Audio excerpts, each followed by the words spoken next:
वधिक नातूं ऐं बेहतरीन वीडियोस ॾिसण जे लाइ असांजो ही चैनल सब्सक्राइब कंदा ऐं बेल आइकन खे दबाईंदा ताकि हर नई वीडियो जो नोटिफिकेशन मिल सके। पाक नबी ख्वाब में जिंजे पाण ईंदो आहीं हली। पाक नबी ख्वाब में जिंजे पाण ईंदो आहीं हली। पाण ईंदो आहीं हली। जन्नत जो दर वेंदो आहे खुली। पाण ईंदो आहीं हली। जन्नत जो दर वेंदो आहे खुली। पाक नबी ख्वाब में जिंजे पाण ईंदो आहीं हली।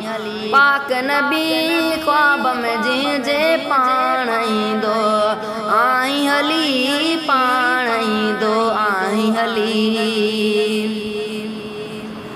रसूल जो दीदार जंहिंखे थिए समझ उहो थो अॾिजी वञे। रसूल जो दीदार जंहिंखे थिए। रसूल जो दीदार जंहिंखे थिए समझ उहो थो अॾिजी वञे। रसूल जो दीदार जंहिंखे थिए समझ उहो थो अॾिजी वञे। पाक नबी ख्वाब में जिंजे पाण ईंदो आहीं हली। पाक नबी ख्वाब में जिंजे पाण ईंदो आहीं हली। पाण ईंदो आहीं हली। जन्नत जो दर वेंदो आहे खुली। पाक नबी ख्वाब में जिंजे पाण ईंदो आहीं हली। पाण ईंदो आहीं हली। ला इलाहा था ज़िक्र कयूं नाले उन जे तस्बीहूं पढ़ूं। ला इलाहा था ज़िक्र कयूं। ला इलाहा था ज़िक्र कयूं नाले उन जे तस्बीहूं पढ़ूं। ला इलाहा था ज़िक्र कयूं नाले उन जे तस्बीहूं पढ़ूं। पाक नबी ख्वाब में जिंजे पाण ईंदो आहीं हली। पाक नबी ख्वाब में जिंजे पाण ईंदो आहीं हली। पाण ईंदो आहीं हली। जन्नत जो दर वेंदो आहे खुली।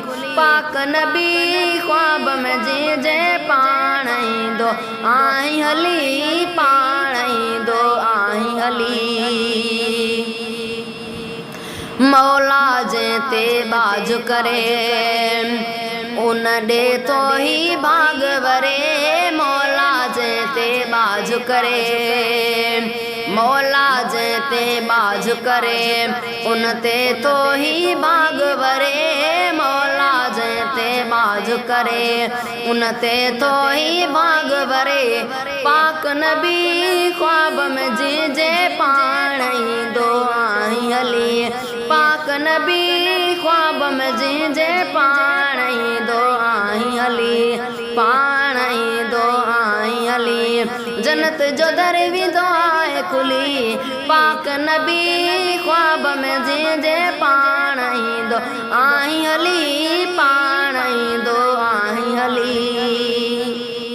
सोबदार ख़ास के सिकायल आस इन्हीअ में हर पल आ। सोबदार ख़ास के सिकायल सोबदार ख़ास के सिकायल आस इन्हीअ में हर पल आ। सोबदार ख़ास के सिकायल आस इन्हीअ में हर पल आ। पाक नबी ख्वाब में जिंजे पाण ईंदो आहीं हली। पाक नबी ख्वाब में जिंजे पाण ईंदो आहीं हली। पाण ईंदो आहीं हली।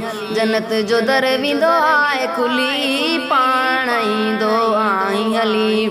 जन्नत जो दर वेंदो आहे खुली। पाक नबी ख्वाब में जिंजे पाण ईंदो आहीं हली। पाक नबी ख्वाब में जिंजे पाण ईंदो आहीं हली।